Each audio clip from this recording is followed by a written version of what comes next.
أعوذ بالله من الشيطان الرجيم بسم الله الرحمن الرحيم الحمد لله الصلاة والسلام على رسول الله وعلى آله وأصحابه ثم أما بعد السلام عليكم ورحمة الله وبركاته برادران و خواهران و شنوندگان و بینندگان محترم. بنده میخواهم از این کتاب بدان که از کتابی که در تاجیکستان ما و شما کتاب بسیار مشهور و معروف و هر یک طالب علم و هر یک اهل علم از این کتاب استفاده بردگی هستند و استفاده برده ایستاده اند. از این حساب بنده میخواهم این کتاب را درس بکنم، درسی صوتی را، آوازی را پیشنهاد کردم. بعضی از دوستان بسیار خواهش کردند که بهتر است که درس ها به طریق ویدیویی شود و نوشته به سمع شما برسانیم یا به چشماتون شما ببینید تا اینکه فهمیدن این کتاب براتون آسانتر و قلیتر باشد و قلیتر گردد. اکنون کتابی چی است؟ کتابی بدان. این کتاب نامش بدان است، به زبان فارسی است. این رو بنده محمد شریف عبدالعلیم رونویسی کردگی هستم، یعنی که را اصلش در تاجیکستان دستنویس است. این را من رونویسی کردگی هستم و بعضی توضیحات در حاشیه این کتاب گذاشتگی هستم. حالا درس ما و شما درباره فقط از کتاب بدان است و بس. حاشیه اش را نمیخوانم. هر کسی که طالب علمی که میخواهد استفاده برد، پس این کتاب را میتونید از زیر این ویدیو در یوتیوب پیدا بکنید، سلکه را، رابط را که شما را به PDF این کتاب میبرد و میرساند. خب این کتاب بدان هست. اکنون کتاب بدان می نویسیم در اینجا. کتاب چی؟ کتاب بدان. کتاب بدان. درس امروزه ما درس چی است؟ درس یکم، یعنی که این یکمین درس هست از این کتاب. خب داخل میشویم به کتاب. در این کتاب اولا بنده یک مقدمه گذاشتگی هستم که این مقدمه درباره این کتاب صحبت میکند که این کتاب چقدر کتاب مفید است. از این کتاب برادران ملاهای تاجیکستان از گذشته چندین سالها شد از این استفاده میبرند. حتی برادران ازبک و برادران اویغور از این کتاب استفاده میبرند، زیرا که این کتاب بسیار کتابی سهل و آسان و خوب و قلی هست برای کسی را که میخواهد زبان عربی را خوب از خود بکند، یعنی گراماتیک زبان عربی را از خود کند. بسیار قلی هست، یعنی که این علم صرف درباره صرف صحبت میکند. اکنون بعد از مقدمه، بعد از بعض گفتارها درباره این کتاب شروع میشود درس، یعنی که خود متن کتاب. چطور گفتیم که ما فقط چیزی که کتاب بدان هست همون را میخونیم. اینجا که توضیحاتی که بنده گذاشته هستم، این توضیحات را حالا نمیخونم. هر طالب علم خودش میتواند که بخواند و استفاده برد. خب درس ما و شما اولا بسم الله الرحمن الرحیم نوشته شده و در صفحه یکم. پس میگویم کلمات عرب. پس موضوع درس امروزه ما و شما کلمه های زبان عرب هست. یعنی درباره چی صحبت میکرده است؟ درباره کلمه. موضوع درس ما و شما کلمه هست. کلمه زبان عرب. کلمه در زبان عرب به چند قسم تقسیم می شود. این را انشاءالله در این درس ما و شما خواهیم گرفت. خب بعد از این بدان به زبان فارسی تاجیکی است. از همین کلمه گرفته نام کتاب رو بدان ماندگی هستند. یعنی بدان یعنی چطوری که ما و شما بدان میگیم، یعنی بفهم، از خود کن، درک کن. این را میگن بدان. اسعدک الله فی الدارین. این دعا هست برای طالب علم، برای کسی که این کتاب رو به دست میگیرد و میخواند. میگوید که اسعدک الله فی الدارین، یعنی که سعادتمند بگرداند الله تو را در دو دار. دارین یعنی دار دنیا و دار آخرت. هم در دنیا و هم در آخرت الله تو را سعادتمند و خوشبخت و انسان نیکویی بگرداند. اکنون بعد از این میگوید که کلمات عرب بر سه قسم است. اکنون میگه کلمه زبان عربی همگی سه قسم هست. ما و شما این تقسیم مون شروع میکنیم. اکنون کلمه همگی به چند قسم تقسیم شده است؟ به سه قسم. یکم، دوم و اینش چی؟ سیوم. کلمات زبان عربی به سه قسم تقسیم میشود. اکنون حالا نامهایشان رو میخونیم که چی است. میگوید اسم است و فعل است و حرف. یعنی که کلمه های زبان عربی به سه قسم تقسیم می شود. نام یکم قسمش اسم هست، اسم، و دوم فعل، و دوم چی است؟ فعل هست، و سوم چی است؟ حرف.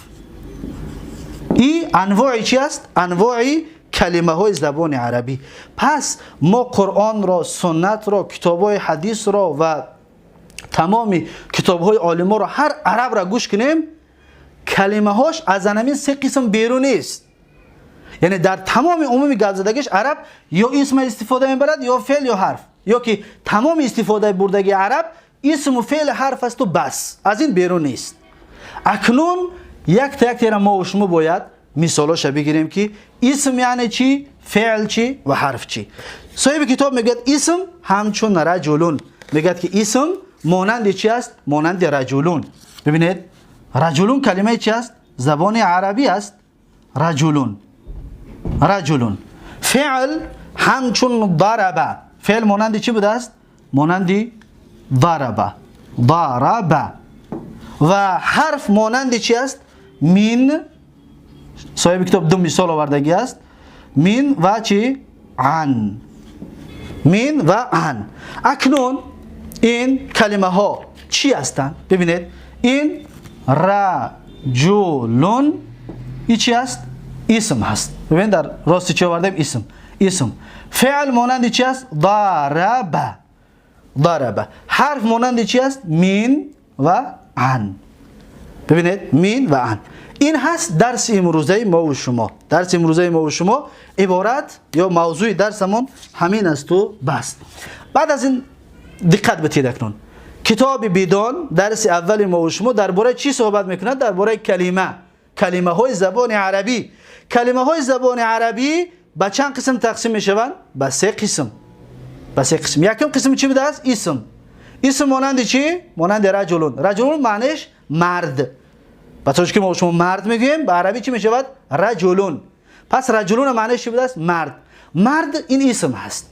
پس به هر زبانی که نام اشیا، نام اشخاص، نام حیوانات و نام پرنده و درنده، همه اینها در قسم چی می‌دراید؟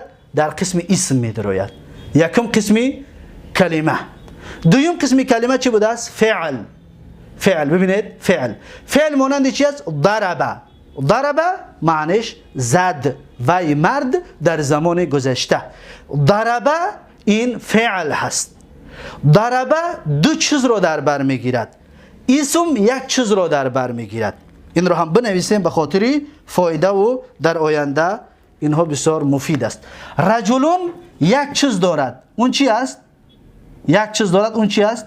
معنا. معنا هست. و ضربه دو چیز را در بر میگیرد. یکمش معنا را، یعنی که معنا دارد. دویمش چی است؟ زمان را. زمان را یعنی وقت را در بر میگیرد. پس شما دقت بتید وقتی که ما میگیم رجلون مرد، یعنی معنا دارد که مرد، اما زمان در بر نمیگیرد. یعنی مرد در زمان گذشته، حاضر، فردا، نه، مرد نام یک شخص. برای خاطر فقط معنا را در بر میگیره خلاص. زمان ندارد. اسم زمان ندارد. لیکن فعل دو چیز را در بر میگیرد. یکم معنا، ببینید ضربه زد معنی کرد. دویم زمان، کی زد؟ در زمان گذشته. ببینید دو چیز در بر گرفت. اکنون بعد از این چی است؟ حرف است.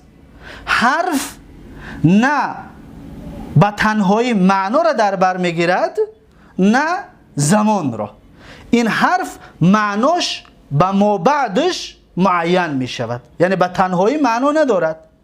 وقتی که در کلمه می آید بعد معناش آشکار می شود. مثلا من از می شود، عن همچنین از می شود. اکنون بعد که این در کلمه که بیاید من و از، پس معناش آشکار می شود. مثلا میگیم که ذهب محمدون. ببینید مثلا میگیم که ذهب محمدون من. ببینید کلمه من استفاده بردیم. من البیت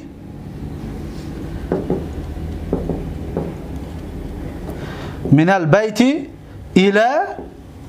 إلى المدرسة مثلا إلى المدرسة إلى مدرسة. ببینید ما و شما خود در اینجا گفتیم که ذهب محمدون یعنی رفت محمد من البیت، من کلمه من آوردیم یعنی از، پس معلوم شد که من به معنای ابتدا بوده است، یعنی از اول رفتن. من البیت از خانه اول برآمد و الی المدرسه. الی حرفی چی است؟ همچنین حرفی الی همچنین حرف است. الی با یعنی تا آخر رفتنش کجا بود؟ مدرسه بود. الی المدرسه به مکتب رفت. پس حرف معناش وقتی در کلمه می آید معناش آشکار می شود، واضح می شود. اما اسم معنا دارد، فعل معنا و زمان رو در بر می گیرد. این هست خلاصه درس امروزه ما و شما. و هر کسی که این را اگر خوب فهمید انشاءالله درس آینده درس دوم پس شروع میکنیم تقسیم اسم را که باز اسم تقسیمات خودش را دارد، فعل تقسیمات خودش را دارد. این در آینده درس آینده انشاءالله بیان خواهیم کرد. و تا اینجا این درس را به پایان میرسانم و یکایک شما را به الله تبارک و تعالی میسپارم. هر کجایی که باشید سلامت و سربلند و موفق باشید. السلام علیکم و رحمت الله و برکاته.